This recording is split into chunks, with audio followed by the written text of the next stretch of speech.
Sente e coloque a sua Bíblia aberta. Vamos aprender do Senhor. Olha só. Você sabe, né, que a história de Israel, ela é exposta a nós nas Escrituras Sagradas, justamente para que a igreja a tenha por referência. Porque tem muita coisa que nós podemos aprender da história do povo hebreu.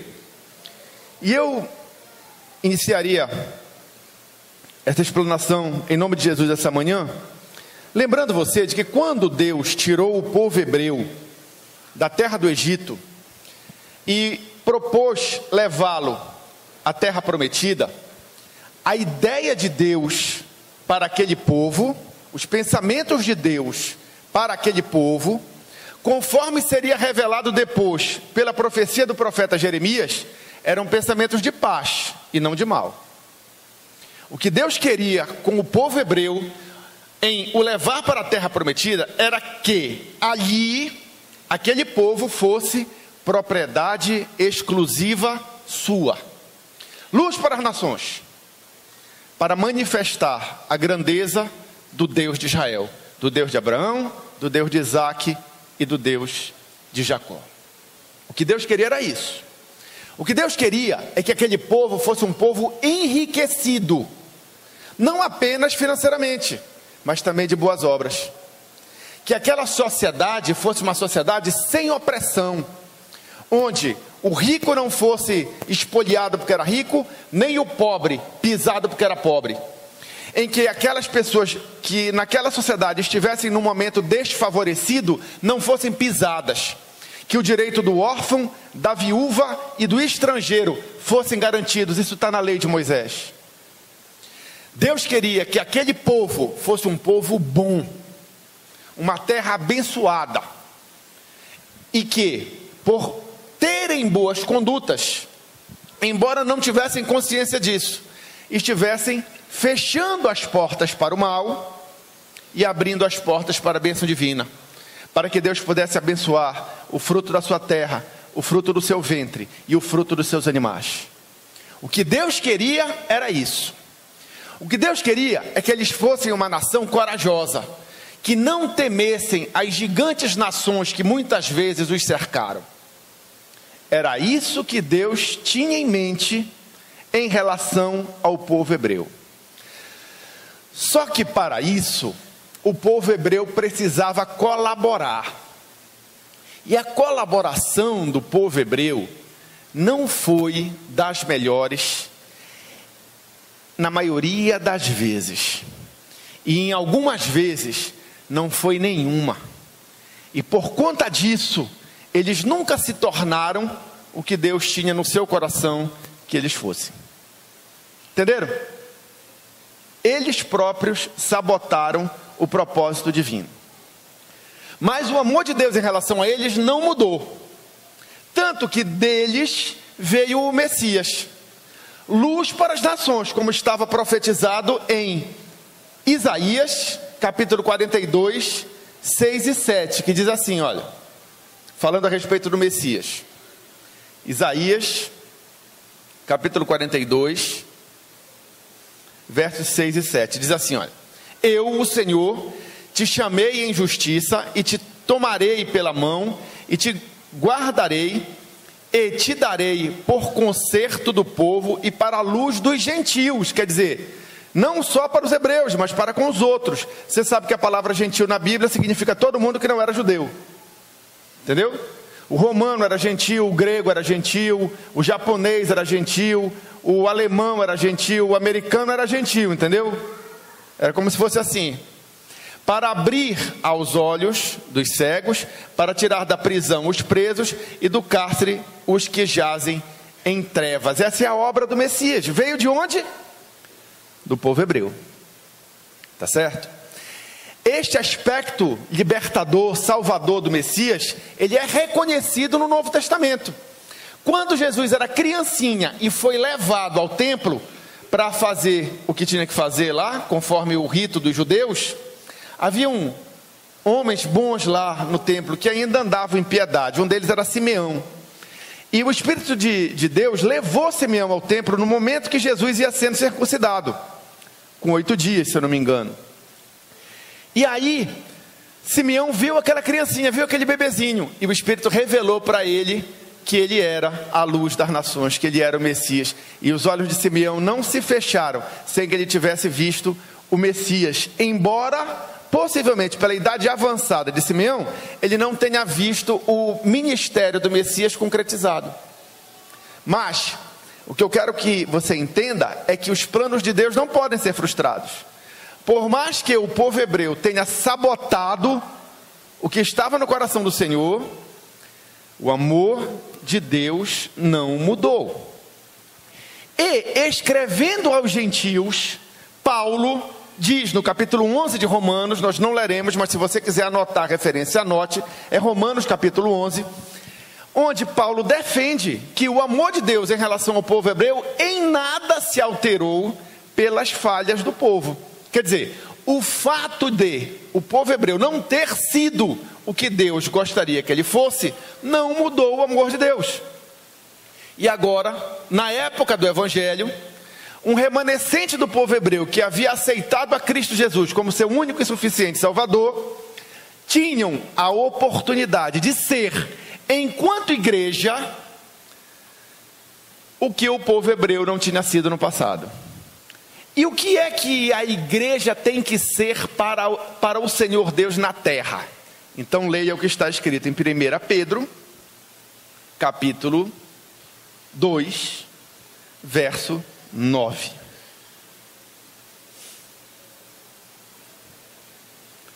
Mas vós sois a geração eleita, o sacerdócio real, a nação santa, o povo adquirido, para que anuncieis as virtudes daqueles que vos chamou das trevas para a sua maravilhosa luz. Isso é o que o povo hebreu deveria ter sido no Antigo Testamento. E isso é o que a igreja tem que ser agora. Um povo na terra que manifeste as virtudes daquele que nos chamou. Para isso, nós precisamos viver dignamente de acordo com o Evangelho. Porque senão nós não daremos o bom testemunho que é necessário para manifestar as virtudes divinas em nós. Ou seja, Deus requer da igreja que nós aqui na terra vivamos Ele de tal forma que através de nós Ele possa ser conhecido pelas pessoas que nos cercam. Por isso que nós precisamos dar um bom testemunho diante de todos. Diante de todos. O povo hebreu decaiu porque cometeu vários erros, deu vários maus testemunhos, negou a virtude de Deus neles diversas vezes. Quando a gente analisa a história do povo hebreu, isso é claro pelo menos 2 momentos. O primeiro momento é em 1 Samuel 8, de 1 a 7, não precisa ler, só anote, 1 Samuel 8, 1 a 7, só para confirmar aquilo que eu estou lhe falando. É o episódio em que o povo hebreu pede um rei. Deus era o rei do povo hebreu. Deus é o nosso rei, é o rei da igreja. Tá certo? Mas eles queriam ser como os outros povos. Todos os povos tinham um rei humano, eles queriam ser iguais. Esse erro a igreja não pode cometer. Nós não temos que ter o desejo de sermos iguais a ninguém. Nós temos que ter alegria justamente por sermos diferentes. Entendeu? Nós não temos nada que imitar desse mundo. Esse mundo jaz no maligno. Ele não pode ter nenhuma parte conosco. Aqui Israel errou. Outro erro crucial que acabou com a possibilidade de Israel ser um povo que reflete a glória de Deus na terra foi quando eles se dividiram. Depois da morte de Salomão, e isso está narrado em 1 Reis capítulo 12, também só anote por referência, o povo brigou. 10 tribos seguiram uma determinada pessoa e 2 tribos seguiram outra pessoa. No caso, respectivamente, Jeroboão e Roboão. Quando o povo hebreu passou o Jordão e tomou a terra prometida, eles passaram em seco no rio. Deus ordenou para eles o seguinte: cada tribo pega uma pedra. Eles pegaram pedra do fundo do rio. Eram pedras diferentes, pedras do fundo do rio. E Deus disse: façam um memorial, façam um montinho com essas pedras, para vocês nunca esquecerem que vocês, embora diferentes, são um. Ali, o povo hebreu dividido descaracterizou esse fundamento da unidade. Nós, como igreja do Senhor, também jamais seremos um povo que reflete a glória de Deus neste mundo se nos dividirmos. Nós congregamos em ambientes diferentes, debaixo de denominações diferentes, mas estamos unidos por uma só fé, um só batismo, um só Senhor. Se isso não existir, jamais seremos a nação santa, o povo, propriedade exclusiva de Deus, adquirido para manifestar as virtudes daquele que chamou-nos das trevas para a sua maravilhosa luz.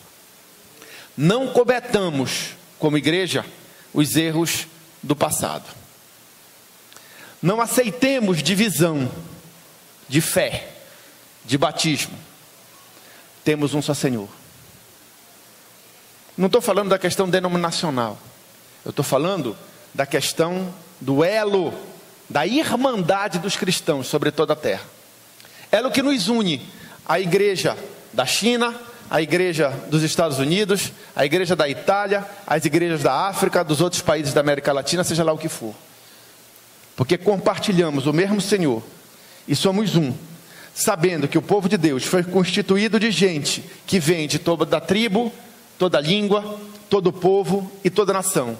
E que hoje, debaixo da graça divina em Cristo Jesus, somos um só povo, unidos, independente da nossa etnia, tá certo? Porque, como bem reconhece o apóstolo Pedro em Atos capítulo 10, verso 34 e 35, povo de Deus é quem ama a Deus. Diz assim o apóstolo Pedro em Atos capítulo 10, 34 e 35, esse nós vamos ler para você entender. E abrindo Pedro a boca disse: reconheço por verdade, presta atenção, que Deus não faz acepção de pessoas, ou seja, Deus não tem preferidos, mas que lhe é agradável aquele que em qualquer nação o teme e faz o que é justo. Se você é de Jesus, você está ligado com qualquer pessoa que está sobre a terra, que desta maneira vive. Entendeu? Então, nós temos que cultivar a unidade da fé, a unidade da doutrina, tá certo? Nós temos obrigação disso, independente da congregação que frequentamos, independente do país que vivemos, nós temos esse dever como nação santa de Deus, e darmos bom testemunho diante de todos. Aí vem a questão. O testemunho da igreja deve ser perfeito, mas nesse mundo nunca será. Por que nunca será perfeito?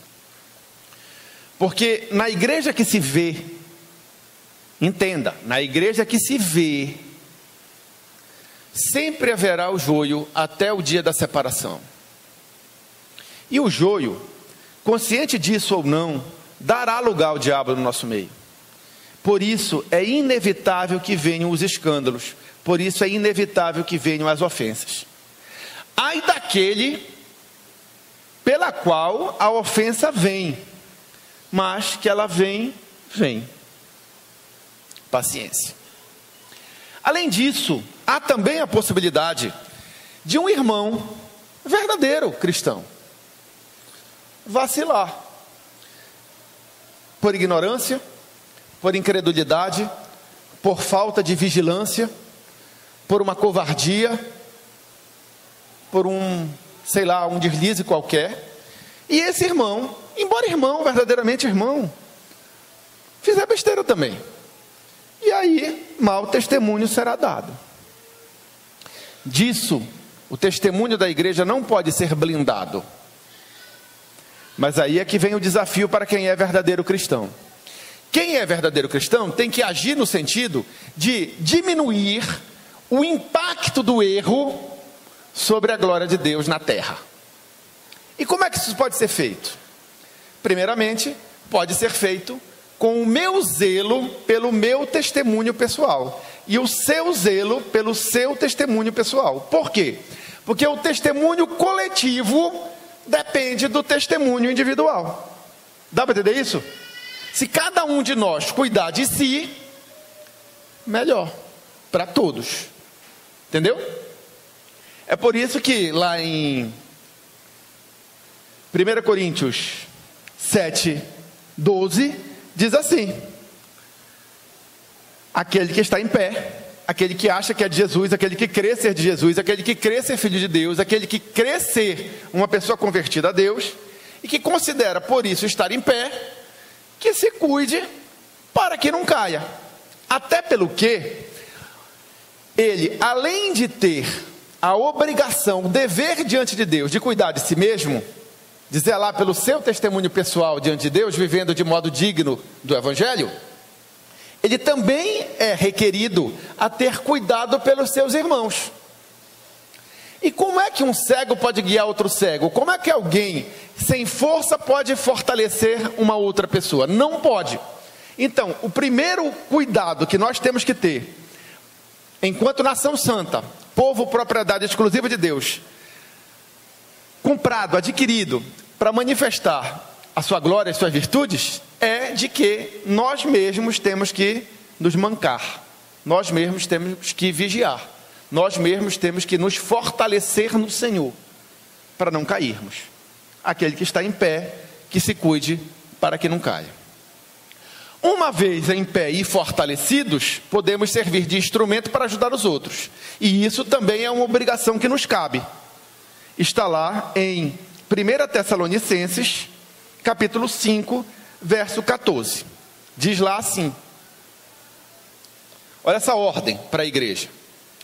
Rogamo-vos, quer dizer, é um pedido, né, uma ordem, uma expressão de autoridade, uma diretriz, irmãos, que admoesteis os desordeiros. Ou seja, viu desordem?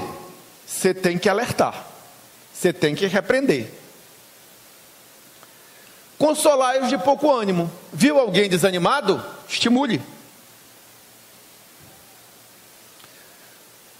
Sustentai os fracos. Viu alguém fraco? Ampare. E sejais pacientes para com todos. Não se irrite com a fraqueza, com o desânimo ou com a desordem do seu irmão. Entendeu? Ajude, não pise. Dê a mão, não chute. Entenderam?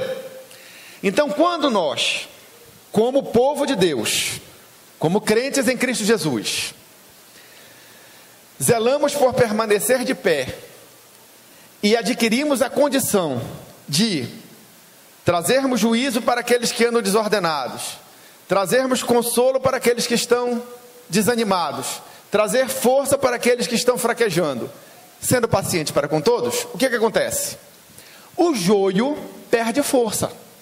O joio não encontra espaço para criar confusão. O crente fraco, o crente desordenado, o crente desanimado são amparados de forma a que o seu desânimo, a sua fraqueza e a sua desordem não se tornem um agente de mau testemunho em relação da igreja com o mundo. Entendeu? Porque se você deixar o seu irmão fraco continuar fraco, vai acabar em confusão. Se você deixar o seu irmão desordenado seguir em desordem, vai acabar em vexame.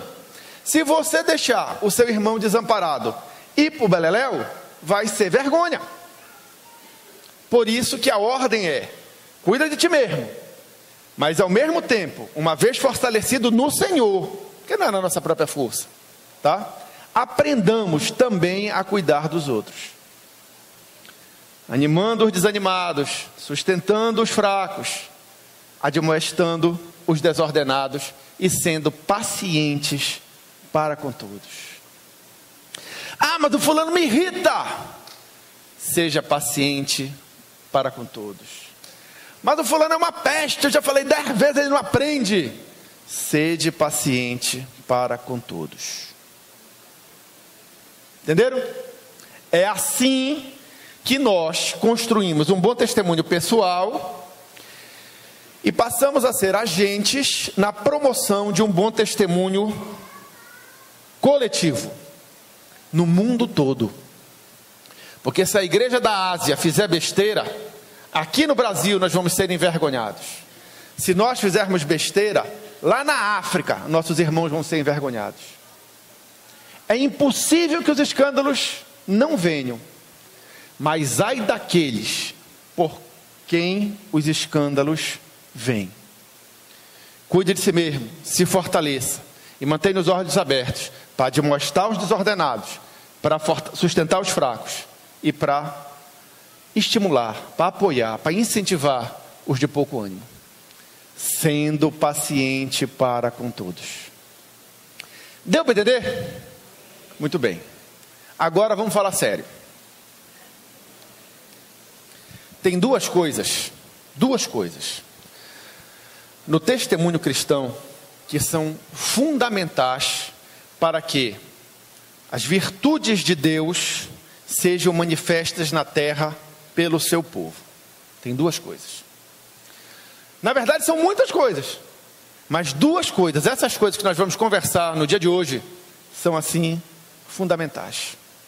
Eu vou levantar duas problemáticas para nós essa manhã, para nós trabalharmos. A primeira é a seguinte: o nosso bom testemunho na terra depende da maneira como nos relacionamos com quem nos é antipático, com quem nos é desagradável, com quem nos feriu, com quem nos desprezou, com quem nos desamparou, com quem nos decepcionou ou com quem estamos inimizados. A maneira como nós encaramos este problema mostra quem é o nosso Pai, se é o diabo ou se é o Senhor nosso Deus. A outra é a maneira como nós encaramos a frustração, as perdas, as mortes e as outras coisas negativas da vida. Porque, como diz em Eclesiastes capítulo 10, verso 7, no sol e na luz tudo é bom, mas nas trevas da vida você vê a diferença entre quem serve a Deus e quem não serve a Deus. O que Salomão está dizendo, inspirado pelo Espírito Santo de Deus, aí em Eclesiastes capítulo 10, verso 7, é que na festa, quando tudo dá certo, está todo mundo alegre. Quem teme a Deus, quem não teme a Deus, está alegre. Mas na noite da vida, a história é outra. Então a maneira como você se comporta na noite da vida é que faz a diferença entre quem serve a Deus e quem não serve a Deus. É o que diz lá em Eclesiastes. Vamos lá. Como é que a gente trabalha a nossa relação com os ofensores? Eu diria para você que o cristão, ele não pode ser uma pessoa irreconciliável. Deixa eu trabalhar esse conceito com você em nome de Jesus. Abra sua Bíblia em Mateus capítulo 5, verso 25. Lá em Mateus capítulo 5, verso 25, isso é um texto do Sermão da Montanha. O Sermão da Montanha é como se fosse a constituição do reino de Deus. Sabe o que é uma constituição, não sabe? Entendeu? É a regra de um país, não é isso? O Sermão da Montanha é a constituição do reino de Deus. O cidadão celestial tem que estar em sintonia com o ensinamento do Sermão da Montanha. E lá diz o seguinte: concilia-te depressa com o teu adversário, enquanto estás no caminho com ele, para que não aconteça que o adversário te entregue ao juiz, e o juiz te entregue ao oficial, e te encerre na prisão. Por quê? Porque a inimizade prende. Entendeu? Então qual é a ordem de Jesus? Teve confusão na tua vida? Concilia-te depressa. Tá? Isso chocou o povo. Por quê? Porque o povo pensa como o povo do diabo. E como é que o povo do diabo pensa? Me feriu, dou o troco. Me feriu, até perdoo, mas não esqueço. Me feriu, não quero mais papo. Se torna irreconciliável. Entendeu? Porque ele não quer mais papo. Morreu. Assim pensam os filhos do diabo. Onde é que está escrito isso na Bíblia? Está escrito. 2 Timóteo 3, 1 a 5. Vamos ler? É claro que ser irreconciliável não é a única característica dos filhos do diabo. Os filhos do diabo têm várias outras características. Mas vá lá. Sabe, porém, isto: nos últimos dias sobrevirão tempos trabalhosos, tempos difíceis. Por quê? Porque as pessoas vão dar lugar ao seu pai, ou seja, ao diabo. E o que é que elas vão fazer? Porque haverá homens amantes de si mesmos. O egoísmo é dos filhos do diabo. Filho de Deus é altruísta. Filho de Deus enxerga o outro. Tá certo? Avarentos. O nosso costume, como filho de Deus, é ser sem avareza. Para nós, tendo o que comer e com o que nos vestir, estamos contentes. O Senhor é que cuida de nós e cuida bem dos seus filhos. Tanto que as aves do céu não semeiam nem colhem, mas não lhes falta alimento. E os lírios do campo não tecem nem fiam, mas nem Salomão, em toda a sua glória, se vestiu como um deles. Ora, se Deus cuida das aves do céu e dos lírios do campo, não vai cuidar de mim e de você?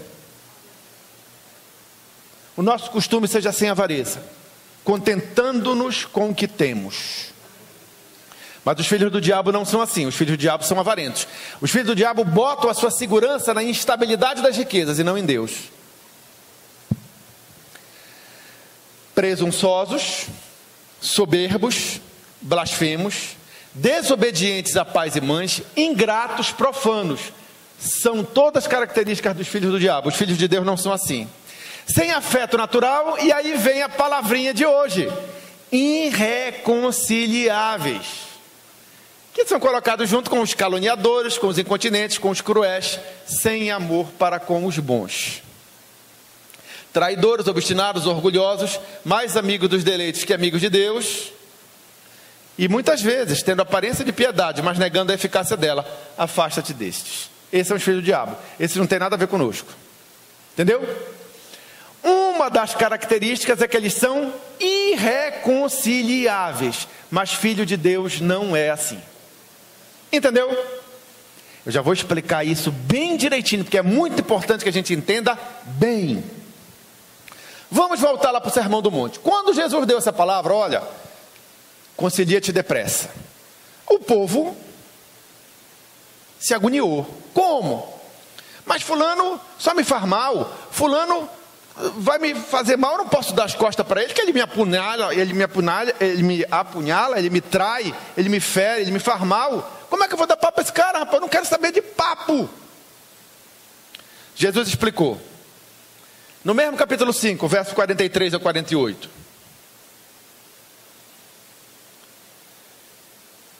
Mateus, capítulo 5, 43 a 48.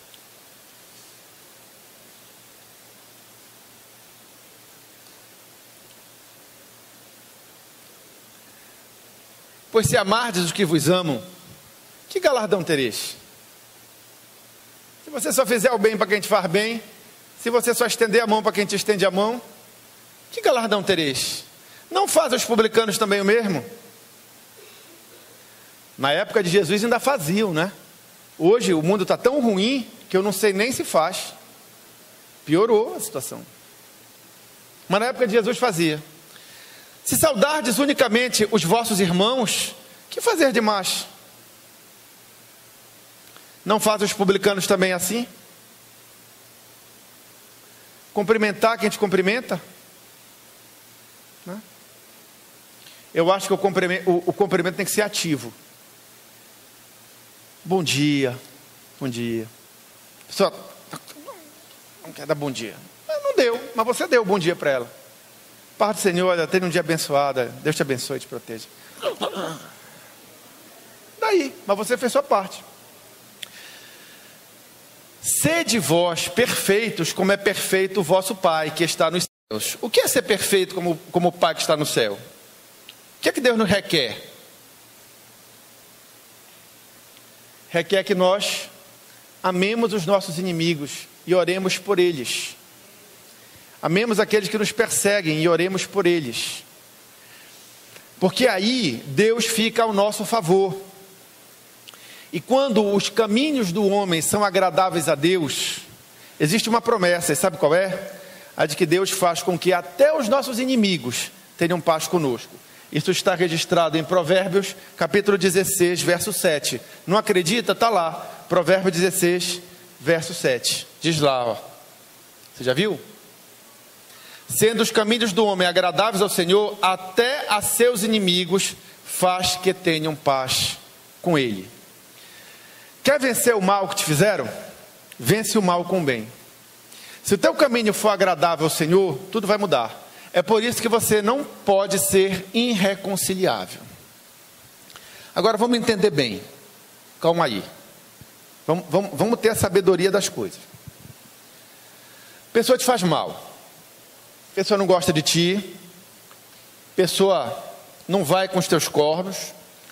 Pessoa apronta. Sustentar um relacionamento desse é inviável. Tá certo? Então, Deus te dá o direito de fechar a porta. Mas você, mesmo do lado daqui, com a porta fechada, tem que entender, na mente e no coração, que aquela vida age daquela maneira, porque ela dá lugar ao diabo. Mas, se Deus entrar na vida dela, tudo vai mudar. E quem sabe se você ainda não vai precisar ter relacionamento com aquela pessoa uma vez que ela está transformada. Então, feche a porta, mas não tranque. Não seja uma pessoa irreconciliável.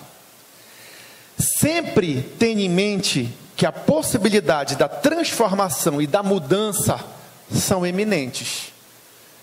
Porque se seus caminhos forem agradáveis ao Senhor, até os seus inimigos Ele fará com que tenham paz com você. Outra coisa que tem que ser considerada: perdoar é cristão. Perdoar a gente perdoa. Mas a confiança é algo que tem que ser construído.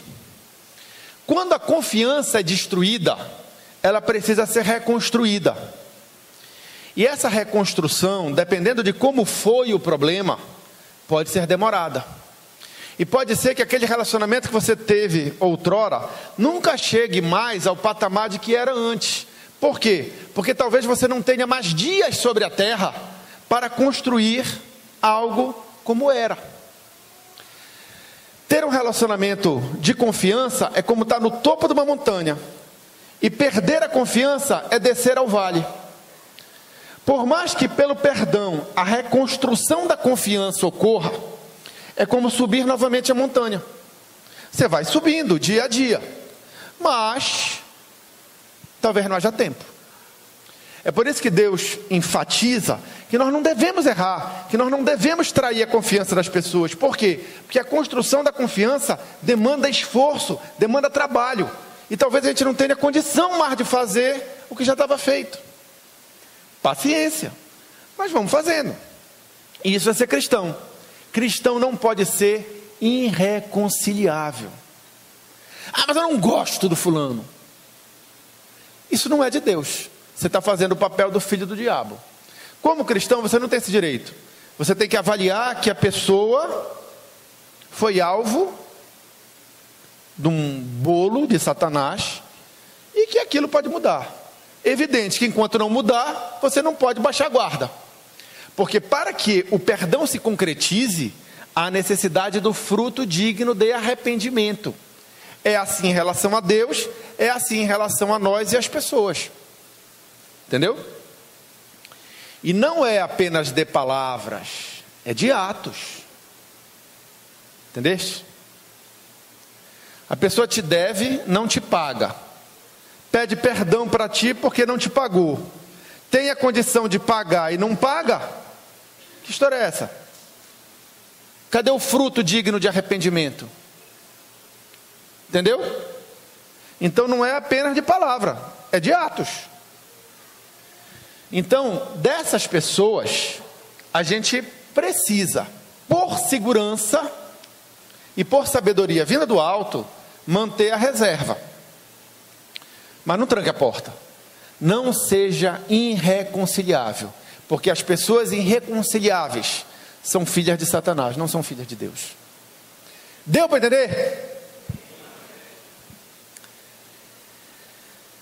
Existem exceções. Olha, veja bem. Em relação de fora, nós temos que ter uma misericórdia extra, tá? Porque nós temos que julgá-los ignorantes do Senhor. Mas há pessoas que no tocante a Deus professam conhecê-lo, entretanto o negam com as suas atitudes. Essas pessoas que professam ser de Deus, mas agem como filhos do diabo, diante da igreja verdadeira do Senhor, são abominações. Essas abominações nós temos que manter distância, para que nós não venhamos a ser cúmplices dos seus atos ruins. Anda com sábio, serás sábio. Anda com insensatos, terás problemas. Isso está escrito lá no livro de Provérbios. Como é que a igreja deve ser orientada a tratar desse tipo de problemática? Daquele que se dizendo cristão, daquele que se dizendo irmão, procede de forma vil. Veja bem, há aqueles que ensinam errado e há aqueles que praticam o erro. Os dois devem ser condenados por nós. Alexandre, quando tu falas condenado, tu não estás colocando a igreja na posição de juiz? Isso não é um erro, considerando que só Deus é capaz de julgar? Veja bem, você não vai condenar a pessoa, você vai condenar o ato. A Bíblia não nos proíbe de condenar atitudes, até pelos frutos se conhece a árvore. Ela nos proíbe de julgar e condenar pessoas, não atitudes, tá? Se alguém procede mal, este alguém precisa ser admoestado, esta pessoa precisa ser disciplinada. E a nossa postura como verdadeiros crentes no Senhor tem que ser uma postura de afastamento em relação aos que praticam esse tipo de mal, se dizendo cristãos, por ordem bíblica. E eu queria mostrar para você 2 textos que falam a respeito disso. Um primeiro falando das pessoas que ensinam o erro e depois das pessoas que praticam o erro. Primeiramente, eu gostaria de levar vocês a 1 Timóteo, capítulo 6, do verso 3 ao 5. Lá, Paulo instrui Timóteo como ele deve proceder em relação àqueles que ensinam coisas que não devem ser praticadas. Ensinam erro, ensinam um mau caminho. Lá, Paulo diz a Timóteo o seguinte: se alguém ensina alguma outra doutrina, que não conforma com as sãs palavras do nosso Senhor Jesus Cristo, e com a doutrina que é segundo a piedade, próximo, é soberbo e nada sabe, mas delira acerca de questões e contendas de palavras, das quais nascem invejas, porfias, blasfêmias e ruins suspeitas, contendas de homens corruptos de entendimento e privados da verdade, cuidando que a piedade seja causa de ganho. Aparta-te dos tais. Então, se alguém chegar com você contando história que não casa com o que o Senhor Jesus ensinou, o que é que você deve fazer? Fecha a porta. E tranca? Não, só fecha a porta, não tranca. Não seja irreconciliável. Vai que essa pessoa é despertada para a verdade e se converte do seu mau caminho. Aí você vai recebê-la. Entendeu? Não sejais irreconciliáveis. Essa que é a palavra de Deus diante daqueles que não são gente boa. Tá? Agora vamos ver alguém que praticou coisa errada. Vamos lá. 1 Coríntios capítulo 5, de 1 a 13. Esse texto é um texto maravilhoso, ele é um texto esclarecedor por si só. De ler você já vai entender, praticamente não carece de explicação nenhuma. O que aconteceu lá na igreja de Corinto? É que a igreja passou a ser tolerante com o erro, entendeu? As pessoas agiam mal, agiam muitas vezes piores do que as pessoas no mundo, e ficava tudo por isso mesmo, entendeu? Havia adultério, havia fornicação, havia desonestidade, havia briga, havia contenda, e estava tudo bem. Não estava nada bem. Aí o apóstolo Paulo, na unção do Espírito Santo, dá a disciplina. Qual é a disciplina? Ele escreve assim: geralmente se ouve que há entre vós fornicação, e fornicação tal como nem ainda entre os gentios. Por exemplo, como haver quem abuse da mulher de seu pai. Olha que coisa feia.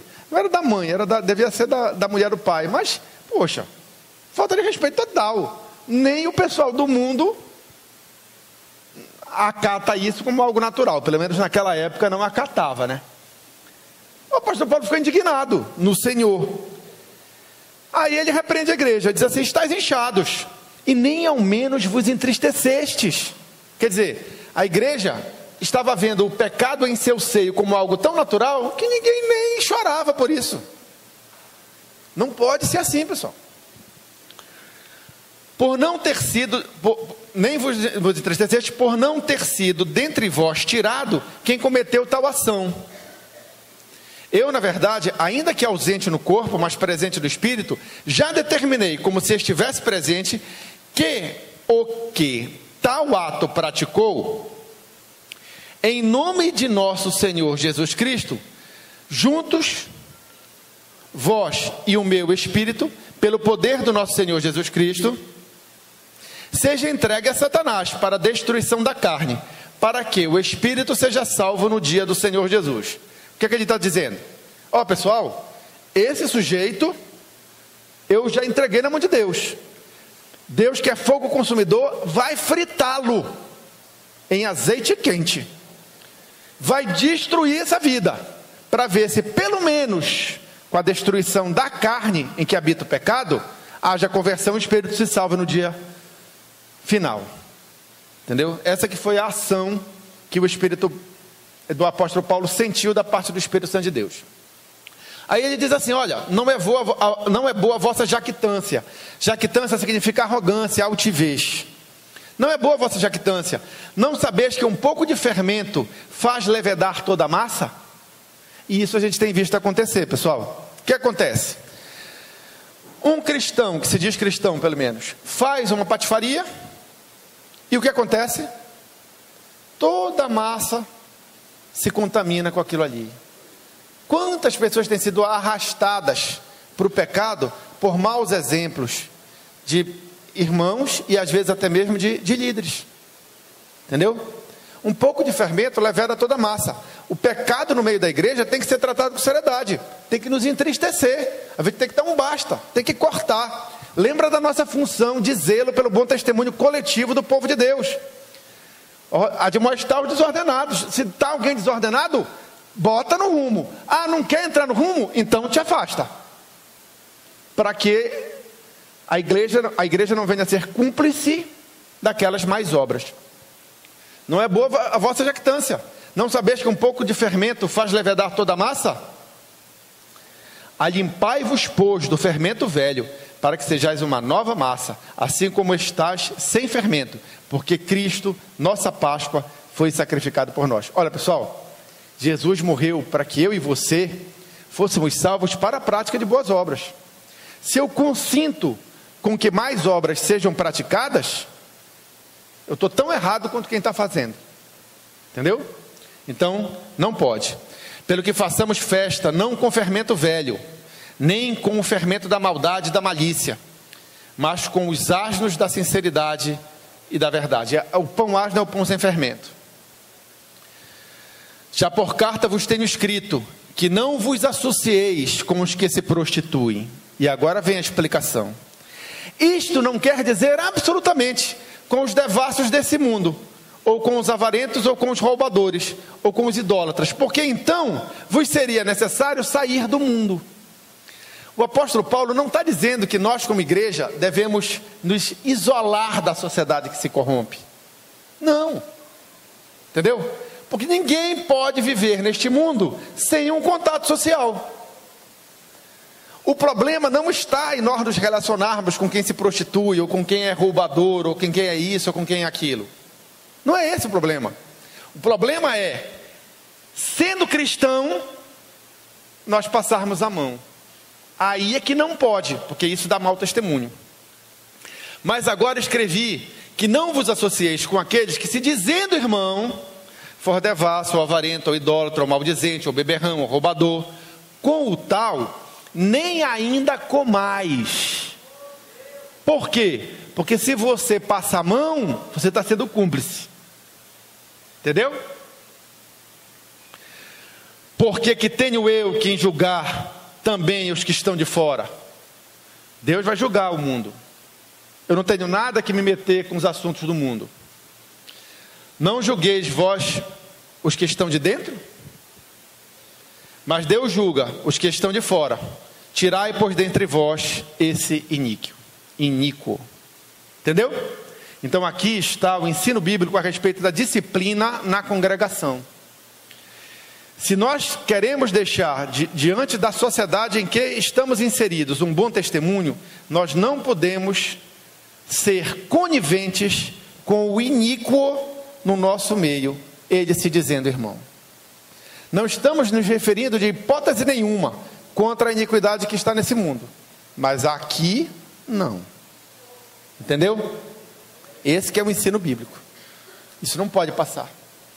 Aí alguém dirá assim: poxa, mas nós não temos que ser facilitadores para as pessoas. Temos que ser facilitadores para as pessoas. Não podemos ser irreconciliáveis. Claro, temos que ser facilitadores. Temos que estar com o braço estendido? Sim, evidentemente. Mas para quem quer mudar, né? Se a pessoa permanece rebelde, vai fazer o quê? Entendeu? Passar a mão? Dizer que está tudo bem, enquanto na verdade não está tudo bem? Entendeu? Então tem que ter sabedoria. Muito bem. Segundo ponto. Que testemunho eu dou quando a noite vem sobre a minha vida? Isso também faz uma diferença tremenda. É como eu disse antes. Na festa, os homens se igualam. No luto, a diferença vem. Veja bem. Quem é cristão, diante da noite na vida, pode até ficar perplexo, mas é proibido por Deus de ficar angustiado, porque nós devemos lançar sobre Ele toda a nossa ansiedade. Quem é cristão, pode até ficar desanimado, mas não desamparado. Quem é cristão pode até ser abatido, mas não destruído. Entenda que todas as coisas cooperam conjuntamente para o bem daqueles que amam a Deus. Então, na noite da vida, é isso que a gente tem que ter em mente. Mas quem é de Satanás encara de forma incorreta as frustrações.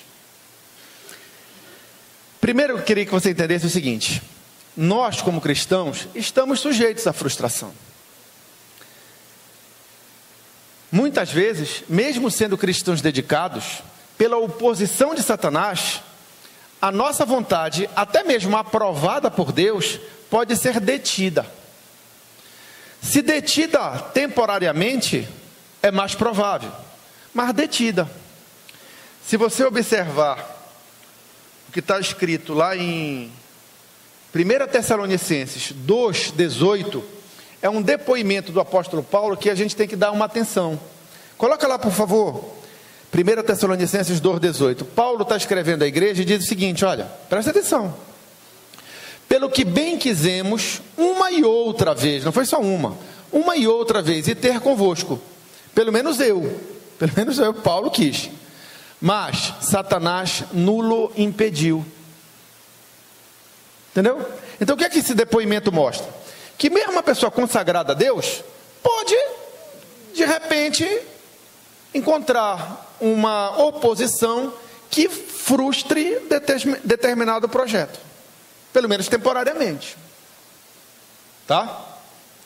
Mas de forma nenhuma nós podemos encarar isso como algo para nos fazer mal, tá certo?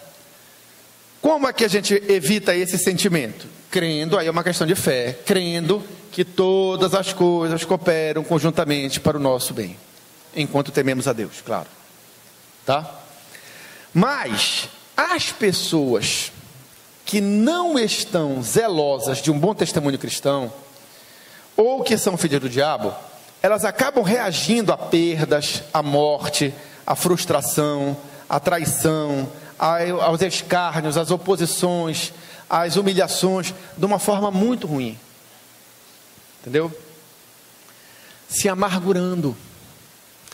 E a gente sabe que a raiz de amargura, quando brota, faz estrago.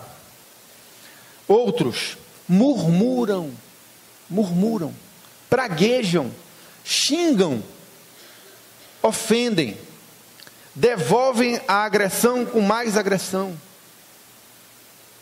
desabafam, até parece que isso é vantagem para alguma coisa. Eu vou explicar então para você como é que o cristão deve reagir nos momentos difíceis.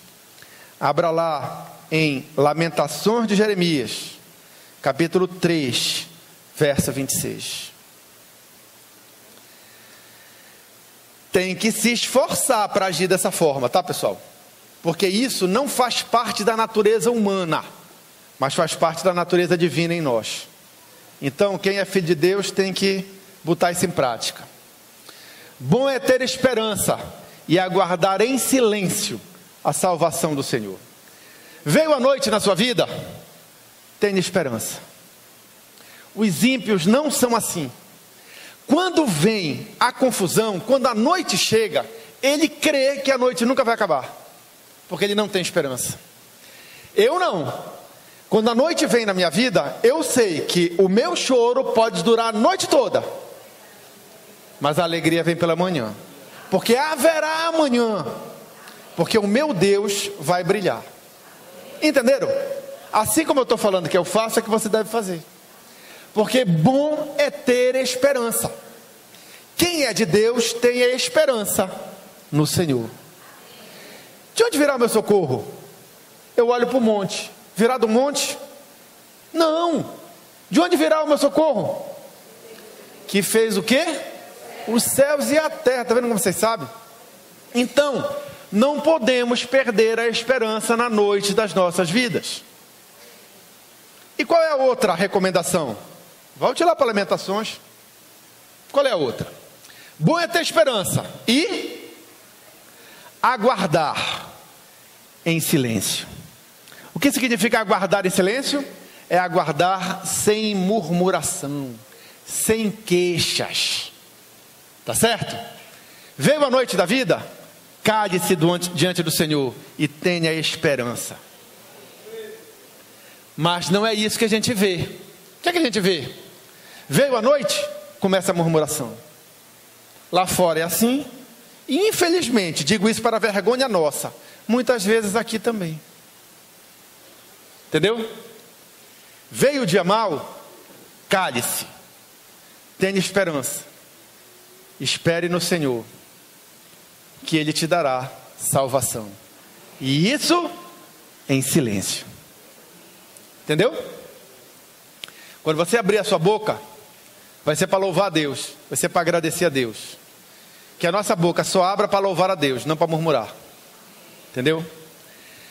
Se nós aprendermos no nosso testemunho pessoal a lidarmos bem com as pessoas, mesmo as pessoas difíceis, mesmo as pessoas que estão inimizadas contra nós, o nosso testemunho pessoal e o nosso testemunho coletivo serão positivos nessa sociedade.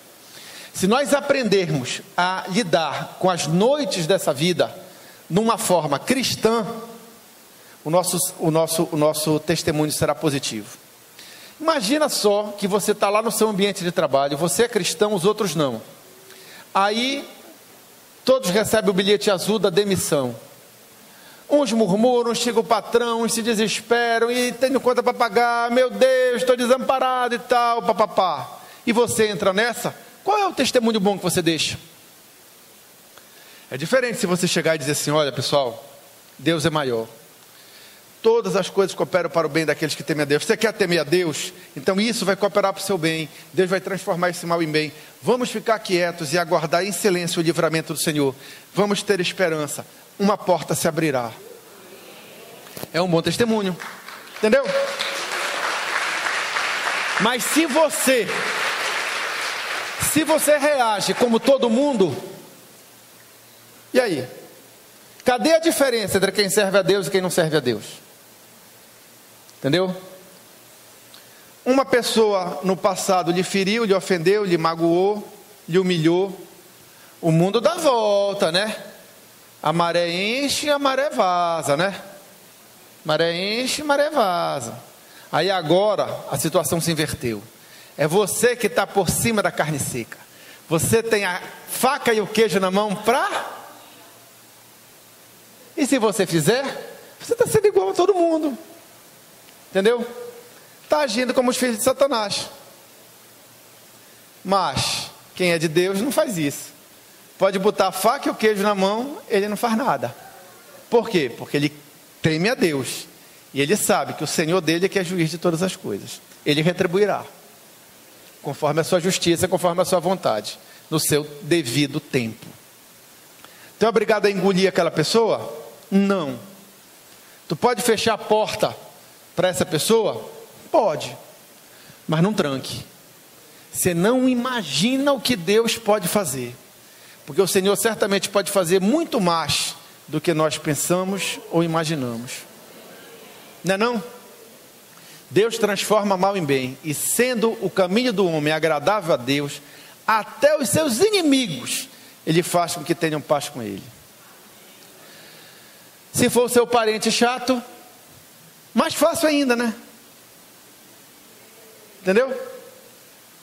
Vamos viver com alegria, pessoal. Vamos dar um bom testemunho aí para esse povão, que eles estão precisando de um bom testemunho.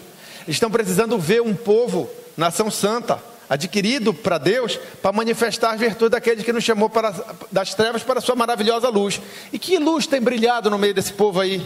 Que luz nós temos deixado eles verem? Entendeu?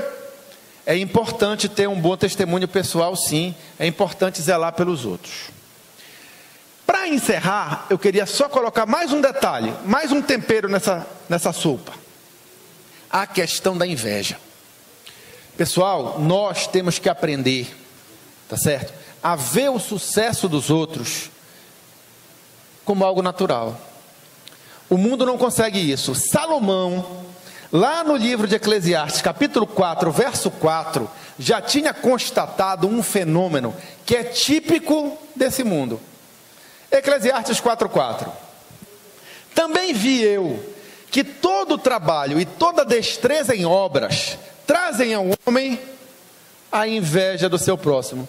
Também isto é vaidade e aflição de espírito. Foi talentoso, vão te invejar. Cresceu, vão botar olho. Faz parte desse mundo.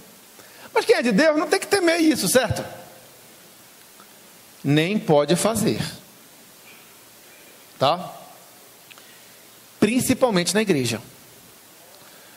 Poxa, eu queria ser como esse irmão. Eu queria ter o que ele tem. Gente, isso é filho de Satanás.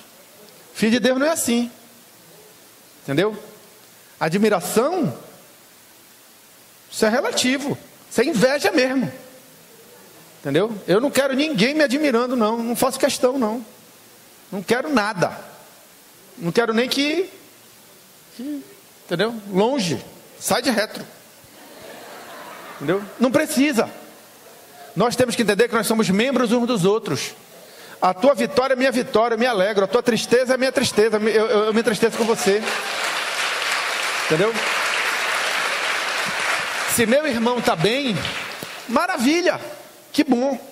Que bom. Os ímpios não são assim, né? Os ímpios vão de mal a pior, né? Cobiçando, invejando. Horrível isso. Acaba com isso.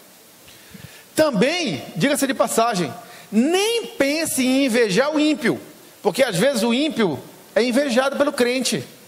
Isso acontece até com gente boa. Asaf viu a prosperidade dos ímpios e se turbou no seu coração, teve que buscar Deus, porque ele não conseguia compreender como é que ele, que era um levita, era um salmista, era um homem temente a Deus, era um adorador, não tinha o sucesso, entre aspas, que os outros tinham.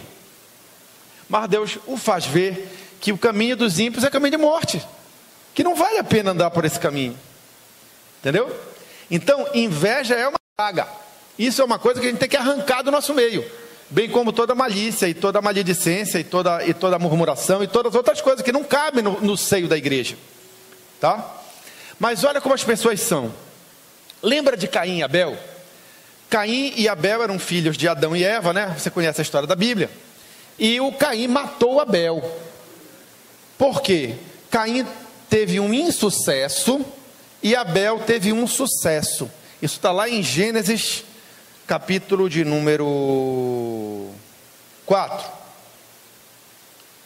Entenda. Caim poderia ter feito diferente.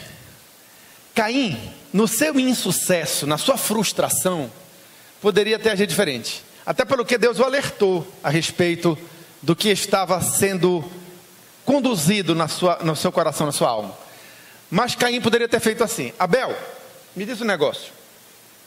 Eu fui oferecer um sacrifício para Deus e Deus não aceitou, mas Ele aceitou o teu. Me dá dica. Por quê? O que foi que tu fizeste que deu certo? Que para mim deu errado.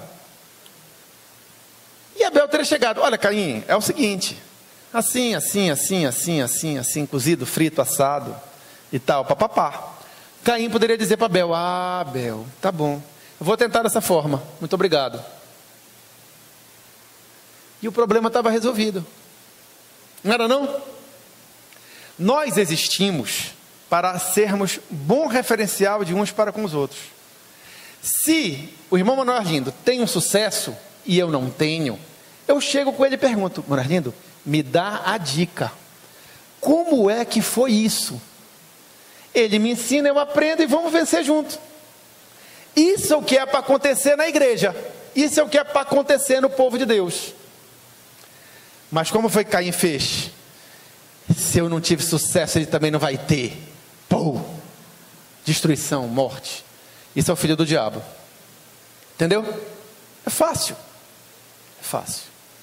São condutas que nós precisamos exercitar. Condutas que trazem união. Condutas que trazem bênção. Condutas que obliteram as diferenças e que trazem aproximação. Criando unidade, somos fortes no temor do Senhor. Aí o nosso bom testemunho vai ser luz para os gentios, como Jesus instituiu que seria. Porque quando ele foi feito por Deus luz para as nações, ele se tornou cabeça do corpo que somos nós. E nós temos que estar alinhados no mesmo princípio que ele está. Entendeu? Então, se Jesus é luz para as nações, a igreja de Jesus é luz para as nações da mesma maneira. Porque somos um corpo só em Cristo. Entenderam? Ninguém que se diz cristão está isento dessa responsabilidade. É melhor a gente se cuidar. Entendeu? Vocês entenderam? Então vamos ficar de pé, vamos fazer uma oração forte para Deus botar isso em prática na nossa vida.